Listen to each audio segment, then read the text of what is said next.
ये चुनाव आपको कहां जाता हुआ दिख रहा है? भारतीय जनता पार्टी हैट्रिक करेगी और करेगी। विपक्ष कह रहा है कि 400 पार की पहले मोदी जी बात कर रहे थे, अब नहीं कर रहे हैं। मैं देख रहा हूँ कि आंधी है, आंधी। वो नेता नहीं तय कर पा रहे हैं, वो एजेंडा तय नहीं कर पा रहे हैं। एक आपका बयान था कि कांग्रेस अगर आई सत्ता के अंदर तो ये राम मंदिर का फैसला पलट देगी। ये क्या ये मेरा बयान नहीं है, ये बयान है कांग्रेस के विश्वस्त सलाहकार का, और उन्होंने निर्णय करके लिया है कि हम रामलला को फिर से एक बार टेंट में बेच के ही रहेंगे। लालू जी ने मुस्लिम आरक्षण की बात कही है, उन्होंने बोला कि मुस्लिम का आरक्षण होना चाहिए। उन्होंने आरक्षण होना चाहिए इतना ही कहा नहीं, ऐसा नहीं, उन्होंने ये कहा है पूरा का पूरा। इस चुनाव में लगातार आपको अपशब्द कहे जा रहे हैं। औरंगजेब कहा गया महाराष्ट्र के एक नेता ने। आपको बुरा लगता है? आपको गुस्सा आता है? कि जितनी गंद उछालेंगे, जितना कीचड़ उछालेंगे जी, कमल उतना ही ज्यादा कीचड़। आज हमारे साथ एक बेहद खास मेहमान मौजूद हैं, और ये खास मेहमान भारतीय इलेक्शन यानी जो इस समय इलेक्शन सीजन है उस पे सबसे बड़ा एजेंडा है। इस मेगा एक्सक्लूसिव इंटरेक्शन में मेरे साथ मौजूद हैं देश के प्रधानमंत्री नरेंद्र मोदी।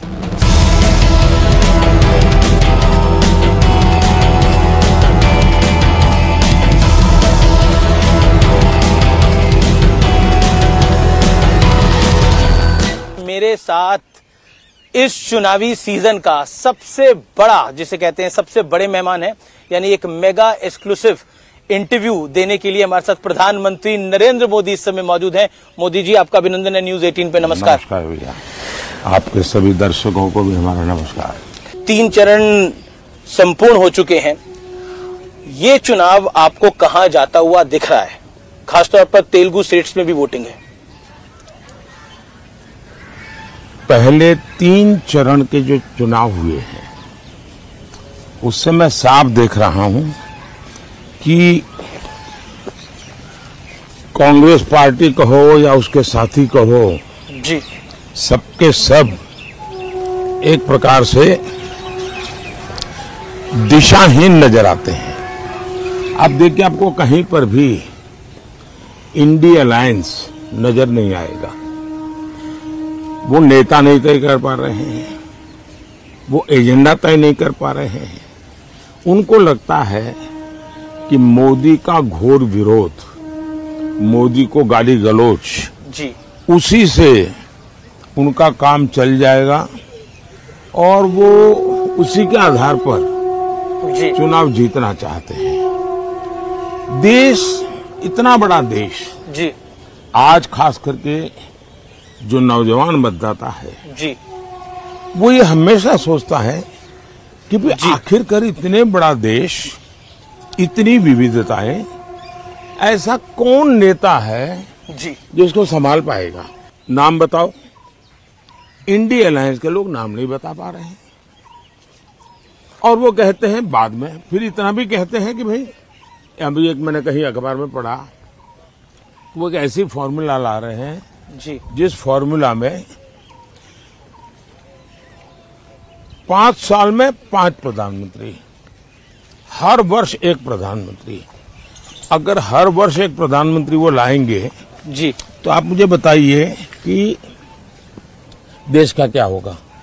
आपको गांव के लोग बढ़िया मजेदार कथा सुनाते हैं जी, कि एक बार 10 किसान इकट्ठे हुए जी, और उन्होंने सोचा कि भाई कुछ पानी के बिना क्या होगा, तो मिलकर के उन्होंने जो पानी की जांच करने वाले लोग हैं तो उनको बुलाया। तो कहा भाई पानी तो निकल सकता है, अगर 100 मीटर ट्यूबवेल कर देंगे तो पानी आपको निकलेगा और पानी मिलेगा।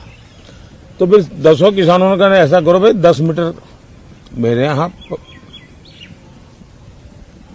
गड्ढा करो जी, दूसरे ने कहा 10 मीटर मेरे यहाँ करो, तीसरे 10 ने कहा 10-10 मीटर कर लो, 100 मीटर हो जाएगा, क्या पानी निकलेगा क्या?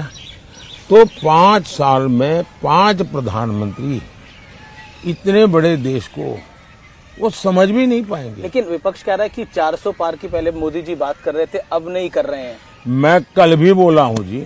अब वो ठीक है कि उनकी चिंता ये है, आगे कांग्रेस का एजेंडा क्या है, 400 पार कर पाएंगे कि नहीं कर पाएंगे। उनका एजेंडा नहीं है कि वो कितनी सीटें जीतेंगे और कैसे जीतेंगे। मैंने करीब करीब हिंदुस्तान के एक 3-4 राज्य बाकी है, सभी राज्यों का भ्रमण किया है और सभी राज्यों के भ्रमण से मैं देख रहा हूं कि ये आंधी है, आंधी, बड़ी आंधी। और 2019 से बड़ी वाली आंधी 400 पार बहुत आराम से देश की जनता करने वाली है। विपक्ष 19 से 24 में विपक्ष के नाते भी विफल गया है। जो लोग विपक्ष के नाते भी विफल गए हो जी, उनको इतना बड़े देश का कारोबार कौन देगा। लेकिन एक सवाल मन में आता है कि बीजेपी ने 2019 के अंदर 303 सीटें अपने दम पर पाई। हिंदी भाषी राज्यों में एक तरह से बहुत बड़ी सीटें भारतीय जनता पार्टी को मिली, लेकिन इस बार क्या वो रिपीट हो पाएगा? और आप देखिए जी, भारतीय जनता पार्टी, जो आप इतनी पुरानी सोच के साथ बैठे हुए हो, गोवा जी, ये क्या हिंदी भाषी है क्या? गुजरात हिंदी भाषी है क्या? महाराष्ट्र हिंदी भाषी है क्या? असम हिंदी भाषी है क्या? बंगाल हिंदी भाषी है क्या? कर्नाटक हिंदी भाषी है क्या?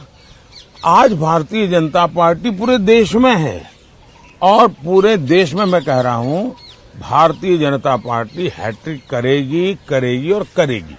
और ये मोदी कहता है इसलिए करेगी ऐसा नहीं, देश के 140 करोड़ देशवासियों ने तय कर लिया है, इसलिए 400 पार होना है। और भारतीय जनता पार्टी भी अपने सारे रिकॉर्ड तोड़ेगी और एनडीए भी अपने सारे रिकॉर्ड तोड़ेगी। तेलुगु स्टेट्स में आपको क्या लगता है? आंध्रा में, तेलंगाना, आंध्र एंड तेलंगाना जी, इस चुनाव में साउथ सबसे बड़ा सरप्राइज देगा। केरल, तमिलनाडु, पुडुचेरी, कर्नाटका, आंध्र, तेलंगाना, विपक्ष को भी सभी में साउथ से उम्मीद है बहुत ज्यादा। सभी में ऐतिहासिक परिवर्तन आपको नजर आएगा और बहुत बड़ी सिद्धि जी भारतीय जनता पार्टी और एनडीए के पक्ष में रहेगी जी। ये बिल्कुल साफ नजर आता है और मैं मानता हूं जी कि तेलंगाना क्लीन स्वीप करेगा। जिन राज्यों में राज्यों के चुनाव है वहां भी जहां भारतीय जनता पार्टी है वो रिपीट करेगी, जहां एनडीए है वो नई सरकार बनेगी और इसलिए इन सभी राज्यों में जी सरकार बनना तय है। आंध्र तेलंगाना में भी क्लीन स्वीप होने वाला है। एक मैं पूरे देश घूम रहा हूं चुनाव के लिए। एक चीज मैंने देखी, इस चुनाव में नैरेटिव बार बार बदले।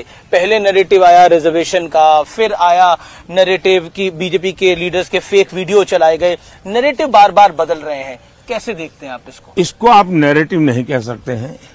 चुनाव का नैरेटिव एक ही है और वो है फिर से एक बार मोदी सरकार। जी, चुनाव मोदी का फैक्टर है इस चुनाव का। चुनाव का नैरेटिव एक ही है, अब की बार 400 पार। नैरेटिव वही है, लेकिन एक नैरेटिव जो लोग हताश हैं, निराश हैं, जो मुद्दों की तलाश में हैं, जी, उनके लिए बार बार वो खोज रहे हैं कैसे टिके, कैसे लोगों के बीच में रहे, इसलिए उनको ये खेल करना पड़ रहा है। लेकिन वो नीचे तक लोगों को बात पहुंचा नहीं पा रहे हैं। लेकिन उत्तर से दक्षिण तक, पूरब से पश्चिम तक एक नैरेटिव है मोदी जी, और ये हमारा एनालिसिस है, वो है नरेंद्र मोदी। मोदी एक नैरेटिव है। इस पर आप क्या कहना चाहते हैं? आप पर बहुत बड़ा एक प्रेशर है कि आप अपनी तीसरी टर्म में वापस आए। मेरे पर कोई प्रेशर नहीं है जी, देश की जनता का प्यार, यही मेरी बहुत बड़ी शक्ति है जी। देश की जनता के आशीर्वाद यही बहुत बड़ी पूंजी है और इसलिए प्रेशर मैं देख रहा हूं कि इंडिया अलायंस में है, क्योंकि उनके इंडिया अलायंस बन ही नहीं पा रहा है। अब बनते ही बनते देखिए केरल में जाके लेफ्ट उनका सबसे बड़ा साथी, जी जी, केरल में जाकर के ही उन्होंने उन पे छुरा भोंक दिया, खुद चुनाव लड़ गए। और मैंने पूरे चुनाव में सबसे तीखी आलोचना, सबसे तीखी भाषा जी, अगर मैंने कहीं सुनी है तो वो मैंने वायनाड की सीट पे सुनी है, वायनाड में सुनी है, केरल में सुनी है, जहां कांग्रेस की इतनी भद्दी तरीके से आलोचना हुई और कांग्रेस ने अपने इंडिया अलायंस के साथी के खिलाफ इतनी भद्दी भाषा में बोला। एक आपका बयान था कि कांग्रेस अगर आई सत्ता के अंदर तो ये राम मंदिर का फैसला पलट देगी, ये क्या ये मेरा बयान नहीं है, आपने बोला इस पे? ये मेरा बयान नहीं, मेहरबानी करके मेरे मुंह में बयान मत डालिए। ये बयान है कांग्रेस के विश्वस्त सलाहकार का, जो कांग्रेस के 30 साल तक और टॉप परिवार के सलाहकार रहे हैं। उन्होंने कहा है कि ये तय है और उन्होंने निर्णय करके लिया है कि हम रामलला को फिर से एक बार टेंट में बेच के ही रहेंगे। सुपर कमीशन बनाने की बात हाँ, रामलला को फिर से टेंट में बेच करके ही रहेंगे, ये उनके सलाहकार ने कहा है। ये कांग्रेस वालों ने निर्णय किया है और देश को पूरा भरोसा है कि इस प्रकार की करने की इनकी आदतें हैं। वोट बैंक की राजनीति के लिए कुछ भी करना इनकी आदत है। एक सवाल और, हम बिहार की धरती पे है, आरजेडी यानी लालू जी की पार्टी और कांग्रेस का अलायंस है, इंडिया अलायंस देखने को मिल रहा है। लालू जी ने मुस्लिम आरक्षण की बात कही है, उन्होंने बोला कि मुस्लिम का आरक्षण होना चाहिए, क्या देखते हैं आप? उन्होंने आरक्षण होना चाहिए इतना ही कहा नहीं, उन्होंने ये कहा है पूरा का पूरा जी, मतलब SC, ST, OBC उनको जो आरक्षण है वो अब मुसलमानों को देना चाहिए। और संविधान सभा ने गंभीर चर्चा करके तय किया था कि इस देश में धर्म के आधार पर आरक्षण नहीं होना चाहिए। बाबा साहब अम्बेडकर के भी विचार बहुत स्पष्ट रहे हैं कि धर्म के आधार पर आरक्षण नहीं होना चाहिए। पंडित नेहरू भी इसी विचार के थे, लेकिन उसके बावजूद भी राजनीति और सत्ता की भूख ने इनको इतना नीचे गिरा दिया है कि वो देश को फिर से एक बार धर्म के आधार पर बांटने के रास्ते खोज रहे हैं, बांटने के तरीके खोज रहे हैं जी। और उसमें धर्म के आधार पर आरक्षण है।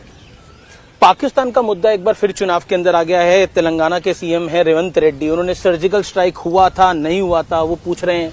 कांग्रेस पार्टी एक ऐसी पार्टी है जिसको देश की सेना के प्रति नफरत का भाव पड़ा हुआ है और इसलिए देश के सेना नायक को उन्होंने एक बार जी गली का गुंडा कहा था। जिनकी भारत की सेना के प्रति ये भाव होंगे उनसे आप कैसे अपेक्षा कर सकते हो? पाकिस्तान भी सर्जिकल स्ट्राइक नहीं हुए ऐसा कहता नहीं है, पाकिस्तान भी नहीं कहता है। हाल ही में पाकिस्तान ने तो राहुल गांधी की तारीफ करी थी, पाकिस्तान के एक नेता। लेकिन कांग्रेस पाकिस्तान में जी सदन में उनके नेताओं ने भाषण किया है जी कि भाई ये जिस प्रकार से सर्जिकल स्ट्राइक करके जाते हैं, एयर स्ट्राइक करके जाते हैं और हम हाथ से हाथ जोड़ करके बैठे रहते हैं, ये उनके भाषण है वहां के। अगर हमारी बात नहीं माननी है, हमारी देश की सेना की बात नहीं माननी है, तो वो अपने मित्र पाकिस्तान के लोगों की बात तो सुन ले, उनको तो मान ले। इस चुनाव में लगातार आपको अपशब्द कहे जा रहे हैं। औरंगजेब कहा गया महाराष्ट्र के एक नेता ने, एक और विपक्षी नेता ने आपको तुगलक का, फिर उसके बाद तानाशाह का। क्या आपको बुरा लगता है, आपको गुस्सा आता है इस पे? भाई देखिए, हम तो कामदार है जी, बेनामदार है और हम कामदार लोग जन्म से ही गालियां सुन सुन करके बड़े हुए हैं, लोगों के लाते खाते खाते बड़े हुए हैं और इसलिए इन चीजों को हम मन पर लेते नहीं है। हम एक प्रकार से गाली प्रूफ बन गए हैं। और तो मैं तो कहता हूँ, लोग मुझे कभी पूछते हैं मोदी जी आपकी इतनी बड़ी एनर्जी का रहस्य क्या है, तो मैं कभी मजाक में कहता हूँ कि मैं डेली 2 किलो गाली खाता हूँ और उसी से मुझे ऊर्जा मिलती है। देखिए, मेरी एक बहुत पुरानी कविता है, मुझे अभी याद तो नहीं है जी, लेकिन उस कविता का भाव ये था जी कि मुझे जो पत्थर फेंकते हैं, मैं उन्हीं पत्थरों से पक्षी बना देता हूं और मैं उसी से ऊपर चढ़ जाता हूं। और दूसरा मैं कहता हूं कि जितनी गंध उछालेंगे, जितना कीचड़ उछालेंगे जी, कमल उतना ही ज्यादा खिलेगा। एक सवाल आखिरी ये है कि माताओं बहनों का आपसे एक विशेष लगाव है। कल हम बंगाल का वीडियो देख रहे थे, उस बंगाल के वीडियो के अंदर महिलाएं, मतलब उनके आंखों में आंसू आ रहे हैं।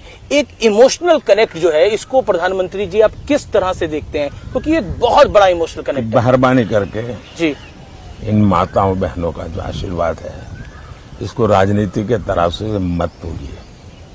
ये एक भावात्मक विषय है और मैं मानता हूं कि मेरे देश का कल्याण करने के लिए मेरी मातृशक्ति को एम्पावर करना चाहिए, स्त्री शक्ति को एम्पावर करना चाहिए, नारी शक्ति को बढ़ावा देना चाहिए। तो मैं एक बड़ी श्रद्धा से, एक पूजा भाव से काम कर रहा हूं। कृपा करके इसको राजनीति के तरफ से मत तोड़िए। और मैं चाहता हूं मैं वैसा ही पूरे भक्ति भाव से इस देश की माताओं की सेवा करूं, इस देनों की बहनों की सेवा करूं, इस देश की बेटियों की सेवा करूं। यूथ वोटर को, जो फर्स्ट टाइम वोटर है, उसको आपका मैसेज क्या होगा प्रधानमंत्री मोदी? मेरा उनके लिए कोई मैसेज नहीं है। मुझे तो देश के युवा का मैसेज चाहिए। मैं देश के युवाओं की इच्छा आकांक्षा के अनुसार चलना चाहता हूं। फर्स्ट टाइम वोटर क्यों वोट करे नरेंद्र मोदी को, फर्स्ट टाइम वोटर की इच्छा अनुसार देश बनाना चाहता हूं। हमने अभी जो 2047 का विजन बनाया, करीब 35 लाख नौजवानों से मैंने फीडबैक लिया है और मैं अभी 100 दिन का कार्यक्रम बनाया है जी। मैं अभी सोच रहा हूं कि मैं 125 दिन का बनाऊं और मैं 25 दिन जो है उसके लिए देश के युवाओं को पूछने वाला हूं।